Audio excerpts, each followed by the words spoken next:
नमस्ते फ्रेंड्स, आपका स्वागत है मेरे इस यूट्यूब चैनल पर। आज हम लोग डिस्कस करेंगे इंडियन फुटवेयर सेक्टर के बारे में।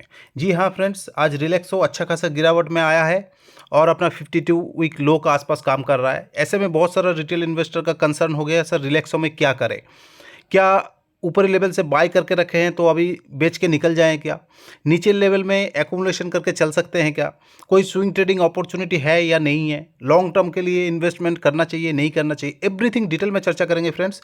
बने रहिए हमारे साथ।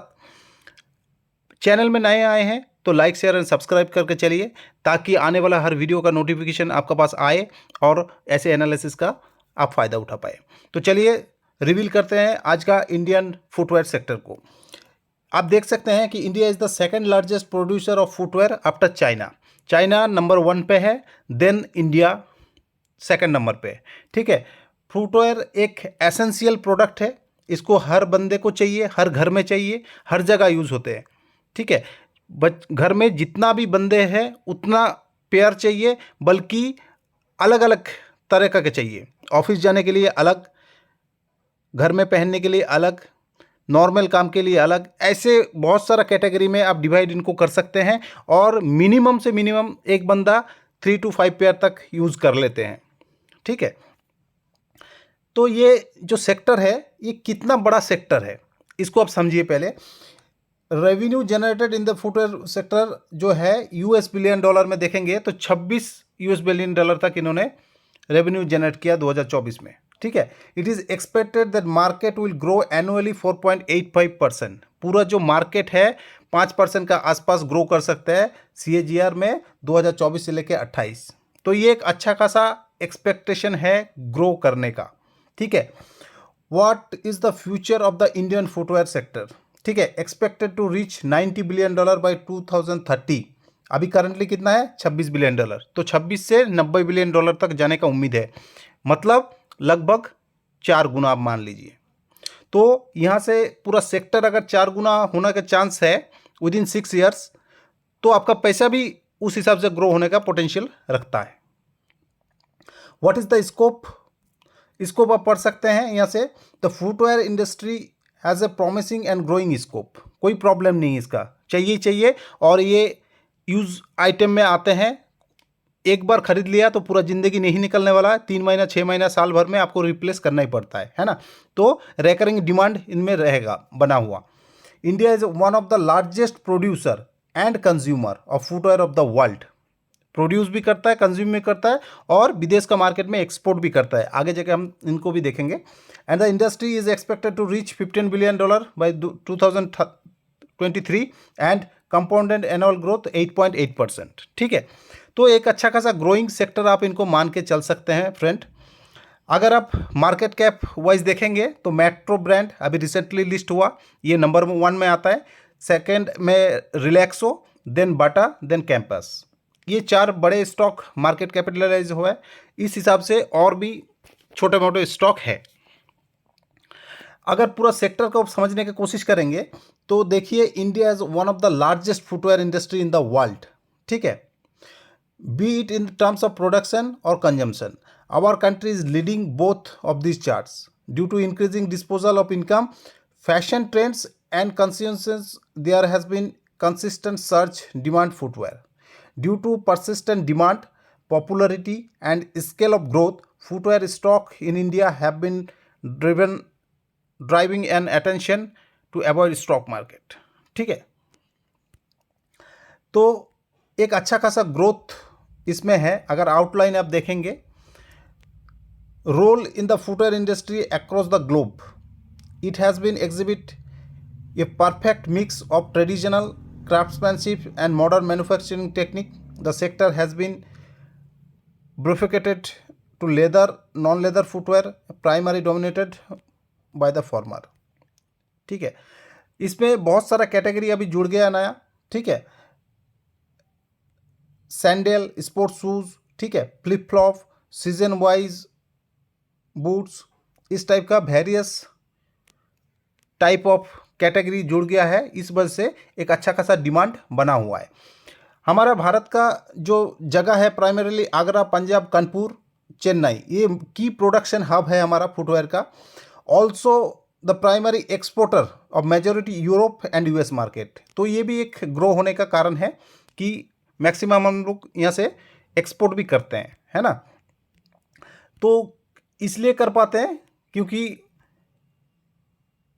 कुछ cheaper import, technology upgrade requirement, environment regarding leather, ये सब की चैलेंजेस इसका है, ठीक है। लेकिन डिस्पाइट ऑफ चैलेंजेस ये सेक्टर जो है ग्रो करने का पोटेंशियल रखता है। एनालिसिस का रेटिंग अगर देखेंगे, एनालिसिस ने ये स्टॉक जब से गिरा हुआ है, कैंपस एक्टिववेयर, मेट्रो ब्रांड, बाटा, इनको इतना परसेंटेज रेटिंग दे रहा है बाई करने का, ठीक है। और मार्केट कैप वाइज अगर आप देखेंगे तो मेट्रो ब्रांड जो है नंबर 1 पे है। अभी इसमें ज़्यादा डिस्काउंट आपको नहीं मिल रहा है, बिलो 20% मिल रहा है, 15-16% के आसपास। आप इनको भी रडार में रख सकते हैं, ये थोड़ा प्रीमियम सेगमेंट में काम करते हैं। बाकी जो कैजुअल सेक्टर में काम करते हैं, जो हर बंदे को अफोर्डेबल बनाते हैं, हर बंदा यूज़ करते हैं, वो है रिलैक्सो। और बाटा का ऑफिस वेयर वगैरह भी चलता है, और कैंपस भी एक अच्छा खासा ब्रांड है। मिर्जा इंटरनेशनल को भी आप देख सकते हैं। देन अगर आप इंडिविजुअली एक एक स्टॉक आप पढ़ेंगे कि क्या काम करता है, कैसे काम करता है, बिफोर इन्वेस्टिंग आपको एक लॉन्ग टर्म ग्रोथ के लिए इन्वेस्ट अगर करना है एक सेक्टर में, तो आप इसको स्टडी कीजिए बढ़िया से। मैं पूरा इन डेप्थ एनालिसिस आपके लिए लाया हूँ कि कौन सा सेक्टर में काम करता है, कहाँ कहाँ काम करते हैं। जैसे मैंने आपको मेट्रो ब्रांड बताया, तो मेट्रो ब्रांड भी Mochi, Metro, Da Vinchi, Walkway, as well as other third party brands, Skechers, Crocs, Fila etcetera, इस ब्रांड में भी ये कामकाज करता है। बाटा को अगर आप देखेंगे, बाटा बहुत पुराना स्टॉक है, 1931 से ये काम कर रहा है, देख सकते हैं। बाटा कॉम्फिट, हाउस पाइप्स, स्कल, मोर, बाटा, ऐसे करके बहुत सारा ब्रांड इनके साथ एसोसिएटेड है, और इस नाम से ये मार्केटिंग कर रहा है। रिलैक्सो को अगर देखेंगे, रिलैक्सो भी 1984 से काम कर रहा है मार्केट में। इसका भी बहुत सारा मेजॉरिटी जो 3 ब्रांड है, नेमली बहामास, फ्लाइट और स्पार्क, इस 3 काम में काम कर रहा है।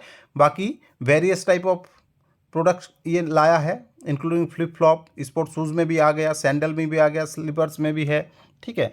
तो एक अच्छा खासा डाइवर्सिफाइड करके चल रहा है। मिर्जा इंटरनेशनल को भी आप देख सकते हैं, ठीक है। लेकिन एक सेक्टर का कितना स्टॉक रखेंगे, मैक्सिमम 1 या 2 स्टॉक रखेंगे। तो सबसे बड़े सेक्टर का लीडर या सेकंड लीडर जहां ग्रोथ पोटेंशियल है, जिसने प्रूवन ट्रैक रिकॉर्ड है, एक मार्केट में काफ़ी टाइम बिताया हुआ है, अच्छा खासा रिटर्न दिया है, इनका साथ जाना ठीक रहेगा, है ना। ये चीज़ आपको समझना पड़ेगा कि कॉम्पिटिटिव एडवांस क्या है।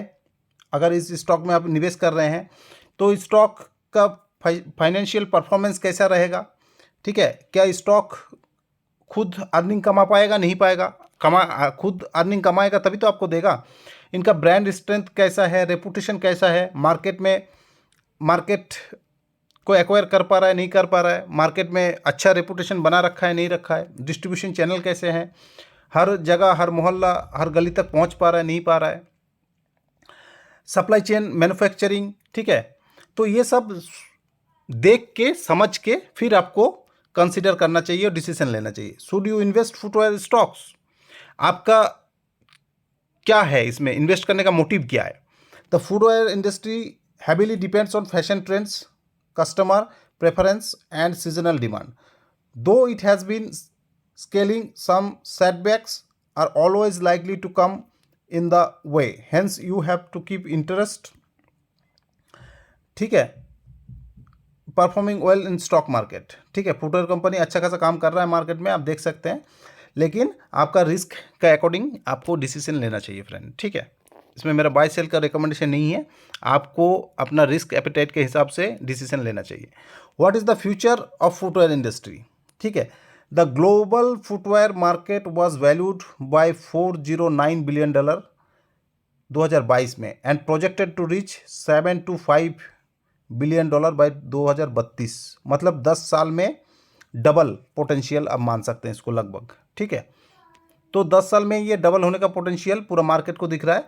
तो इसको जो बड़े स्टॉक है, जो पुराना स्टॉक है, ये जिनका सप्लाई चेन ठीक है, ऑलरेडी मार्केट में है, सप्लाई कर रहा है, सब कुछ front line, bottom line, everything set है, इनको कोई दिक्कत नहीं होगा। जैसे जैसे मार्केट में डिमांड बढ़ेगा ऐसे ऐसे सप्लाई करता जाएगा, तो कोई दिक्कत नहीं होगा। तो रिलैक्सो के लिए के आया हूँ मैं आज। बहुत ज़्यादा कंसर्न इसके बारे में हुआ कि सर ये बहुत नीचे आ गया, 52 वीक लो का आसपास ट्रेड कर रहा है, क्या करें इसमें। तो बिफोर इन्वेस्टिंग इस स्टॉक का एग्जैक्टली कामकाज क्या करते हैं ये थोड़ा समझ लेते हैं। रिलैक्सो जो है largest footwear manufacturing company India में है, ठीक है। नॉन लेदर प्रोडक्ट में ये ज़्यादा काम करता है। Rubber, EVs, slippers, canvas shoes, sports shoes, sandal, school shoes, ठीक है, and other type of footwear. मतलब आप इसको समझ के चल सकते हैं कि नॉन लेदर प्रोडक्ट में ये काम करता है, ठीक है। ब्रांड जो मैंने बताया आपको कि रिलैक्सो, स्पार्क, फ्लाइट, बहामास, ये सब ब्रांड का नाम से ये कामकाज करते हैं और अच्छा खासा डिस्ट्रीब्यूशन चैनल इसका है। मार्केट कैप देखेंगे 19,000 करोड़ के आसपास अभी ट्रेड कर रहा है। करंट प्राइस 776 और 762 52 वीक लो, तो उसी के आसपास ये काम कर रहा है। स्टॉक का पी जो है 95 है, ठीक है। और ROC ROE आप देख सकते हैं 11% और 8% के आसपास, ठीक है। बाकी अगर आप प्रॉफिट वगैरह देखेंगे तो 3 साल से मार्केट में कुछ ये कामकाज ढंग से किया नहीं है, तो अच्छा खासा नहीं है। इंडस्ट्री PS 60 और इससे भी प्रीमियम में ये कामकाज कर रहा है, ठीक है। तो अगर आप इनका 10 साल का चार्ट देखेंगे तो एक अच्छा खासा ग्रोथ दिखाया था स्टॉक ने, और 1400 ऑल टाइम हाई को टच करके अभी 800 के आसपास, 750 के आसपास ये ट्रेड कर रहा है। तो आपको ये 50% डिस्काउंट में मिल रहा है। पी अगर आप देखेंगे कि पी एक टाइम में और ज़्यादा वैल्यूड हो गया, ओवर वैल्यूड हो गया था। अभी धीरे धीरे अर्निंग को मैच करने नीचे आ रहा है। जैसे जैसे अर्निंग में ग्रोथ आ जाएगा तो पी इसका एडजस्टेड हो जाएगा। पूरा सेक्टर को अगर आप देखेंगे तो मार्केट कैप में सबसे बड़ा है मेट्रो ब्रांड जो 31,000 करोड़ के आसपास है। रिलैक्सो उसका जस्ट आधा है, 19,000 करोड़ मान सकते हैं आप, ठीक है। देन बाटा 17,000 करोड़ और कैंपियस जो है 6,600 करोड़ के आसपास। बाकी मिर्जा है, खादिम है, लिबर्टी है, ठीक है। ये एकदम माइक्रो कैप स्टॉक आप बोल सकते हैं, 500 करोड़ के आसपास का है।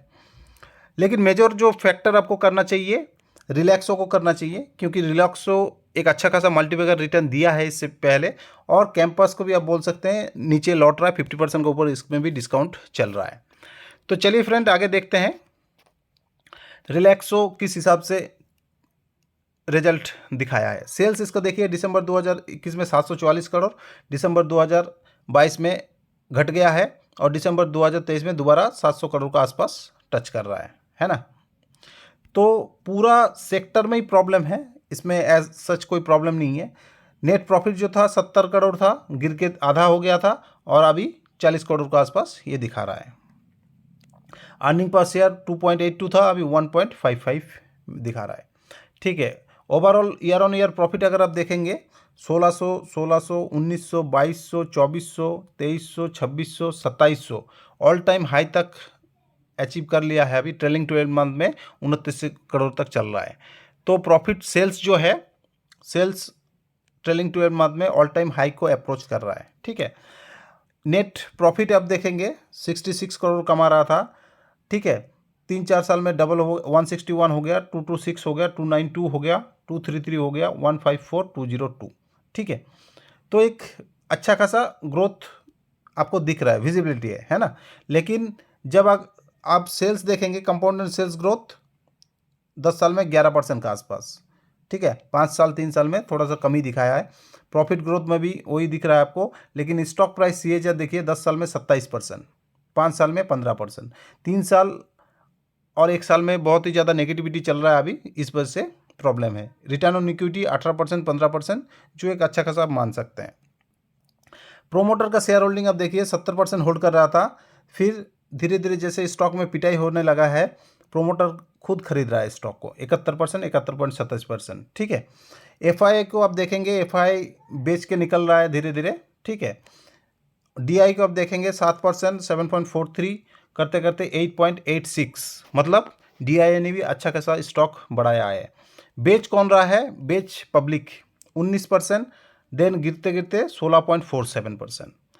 इंडिविजुअल शेयर होल्डर अगर देखेंगे, नंबर ऑफ शेयर होल्डर जहाँ 3.58 लाख तक था, गिरते गिरते 2.91 में आ गया। क्योंकि रिटेल इन्वेस्टर को गिरावट पसंद नहीं है, एकदम हायर प्राइस में खरीदना है और गिरावट में बेच के निकल जाना है। तो रिटेल इन्वेस्टर जस्ट ऑपोजिट करते हैं, जो करना चाहिए उसका ऑपोजिट करते हैं। फाइनेंशियल ट्रेंड अगर आप देखेंगे, रेवेन्यू जो है इंक्रीजिंग ओए में है, प्रॉफिट में गिरावट है क्योंकि ओवरऑल सेक्टर ही पिट रहा है। रिटर्न अगर आप देखेंगे, जैसे बोला इतना गिरने के बाद 50% करेक्शन हो गया स्टॉक मान लीजिए, लेकिन फिर भी आपको 5 साल में डबल रिटर्न दे रहा है। ठीक है, 3 साल में 2 साल में कहीं भी आपको पॉजिटिव रिटर्न नहीं दिया है, हर जगह गिरावट। लेकिन पूरा सेक्टर जब रिवाइल हो जाएगा तो एक अच्छा खासा रिटर्न यहाँ से बनने का उम्मीद है फ्रेंड्स। रेवेन्यू आप देखेंगे, अगर रेवेन्यू सॉरी वॉल्यूम देखेंगे तो वॉल्यूम में भी 50% के आसपास डिलीवरी उठाया जा रहा है। देखने वाला चीज़ ये है कि स्टॉक एक अच्छा खासा रैली दिया था, वन साइडेड आप बोल सकते हैं, देन गिरते गिरते अभी आपको 50% का आसपास का डिस्काउंट इसमें मिल रहा है। तो एक अच्छा खासा बाइंग अपॉर्चुनिटी ये हो सकता है लॉन्ग टर्म इन्वेस्टर के लिए। फ्रेंड एक चीज़ आपको समझना है, स्टॉक गिरता है तो 50%, लेकिन जब आपको रिटर्न मिलता है वहीं से आपको 100% तक का रिटर्न मिल जाता है। ठीक है, अगर आप इस जगह बाई करेंगे तो स्टॉक जब डबल होगा 1500 तक जाएगा तो आपको डबल रिटर्न मिलेगा, मतलब 100% रिटर्न मिलेगा। तो एक अच्छा खासा डिस्काउंट आप मान के चल सकते हैं इसको। वन डे चार्ट अगर देखेंगे तो आज भारी गिरावट, इसमें एक रेड कैंडल बना हुआ है, वॉल्यूम भी अच्छा खासा है। ठीक है, और RSI भी डाउन ट्रेंड में दिख रहा है बढ़िया सा। ठीक है, लेकिन इसका कोई न्यूज़ है क्या फ्रेंड? ऐसा मार्केट में कुछ न्यूज़ नहीं आया, लेकिन एक अच्छी बात है, 1 आवर चार्ट में अगर आप देखेंगे गिरावट बहुत शार्प था, लेकिन वहीं से बाइंग भी अच्छा खासा आया है और एक ग्रीन कैंडल से बाइंग हुआ है और स्टॉक का RSI जो है वो भी पॉजिटिव मूव किया है, टर्न किया है। तो यहाँ से एक अच्छा खासा बाइंग अपॉर्चुनिटी आया है, क्योंकि एक लॉन्ग टर्म सपोर्ट आप इसको मान सकते हैं। वीकली चार्ट में भी आप देखेंगे कि एक अच्छा खासा डाउन ट्रेंड आपको यहाँ पे दिख रहा है, सारे मूविंग एवरेज का नीचे ये ट्रेड कर रहा है, RSI भी डाउन ट्रेंड में है, तो बुलिश सिग्नल तो कहीं भी नहीं है। ठीक है, मंथली चार्ट आप देखेंगे तो एक अच्छा खासा रैली आया था, देन अभी कंसोलिडेशन फेज चल रहा है। हर स्टॉक का 3 फेज चलता है फ्रेंड्स, एक बुलिश ट्रेंड मान लीजिए, देन कंसोलिडेशन और देन डाउन ट्रेंड। ठीक है, 3 फेज चलता है। तो इसका बुलिश हो गया, डाउन ट्रेंड मंथली चार्ट में आप कंसोलिडेशन दिख रहा है, लेकिन एक डाउन ट्रेंड भी बोल सकते हैं आप इसको, एक अच्छा खासा डाउन ट्रेंड इसमें हो गया है, 50% तक डिस्काउंट आपको लगभग मिल रहा है। ठीक है, आपको एक चीज़ और दिखाना चाहता हूँ मैं, अगर चार्ट को बढ़िया से आप स्टडी करेंगे तो यहाँ पे एक शॉर्ट टर्म में आपको reverse cup and handle type का फॉर्मेशन ये बना है, जो लॉन्ग टर्म में अगर आप देखेंगे तो इसको ऐसे मान सकते हैं आप, ये हो गया कप और ये हो गया उसका हैंडल। ठीक है, तो एक reverse cup and handle pattern जो एक बियरिश माना जाता है, ये बना हुआ है, फॉर्म हुआ है। तो लॉन्ग टर्म का एक अच्छा खासा सपोर्ट भी ये है। ठीक है, इन प्रीवियस यहाँ पे एक अच्छा खासा सपोर्ट इसको मिला है, ये पहला इसका रेजिस्टेंस था जो आगे जाके यहाँ पे सपोर्ट बना है और यहीं पे अभी सेम जगह पे ये सपोर्ट ले रहा है। तो ये एक अच्छा खासा सपोर्ट है, इससे अगर नीचे स्टॉक जाता है तो ये बहुत ज़्यादा कंसर्न वाला बात हो जाएगा फ्रेंड्स। अगर मैंने बाटा का साथ इसका कंपेयर करके दिखाया आपको, देखिए 3 महीना में लगभग सेम नेगेटिव रिटर्न दे रहा है ये। आप 6 महीने में देखेंगे तो same negative return, year till date में भी सेम है, 1 ईयर में भी लगभग सेम नेगेटिव रिटर्न। इससे पता क्या चलता है? इससे पता ये चलता है कि पूरा सेक्टर में प्रॉब्लम है, ना कि इंडिविजुअल स्टॉक में प्रॉब्लम है ना। लेकिन 5 साल में जब जाते हैं आप लॉन्ग टर्म में तो रिटर्न आपका बिल्कुल चेंज हो जाता है। जहां बाटा 3% नेगेटिव रिटर्न दे रहा है, वही रिलैक्सो आपको 100% प्रॉफिट दे रहा है। ठीक है, और लॉन्ग टर्म मैक्सिमम चार्ट देख लेंगे आप, तो जहां बाटा आपका पैसा 5 गुना दर के कर रहा है, वहीं पे रिलैक्सो आपको 6000% का रिटर्न दे रहा है। कहाँ 500%, कहाँ 6000%। ठीक है, तो इसीलिए कहते हैं सेक्टर को पकड़िए, सेक्टर का लीडर को पकड़िए जो अच्छा खासा रिटर्न दिया है, बैक टेस्टिंग कीजिए और उसका बाद लॉन्ग टर्म के लिए बने रहिए। 1 महीना 2 महीना 3 महीना क्या हो रहा है नहीं हो रहा है ऐसे करते रहेंगे तो आपका ब्रोकरेज ही देते रहेंगे आप, आपका रिटर्न कुछ नहीं बनेगा। स्टॉक को जब गिरे, अच्छा खासा गिरावट में मिले, आप धीरे धीरे बाय करते रहिए।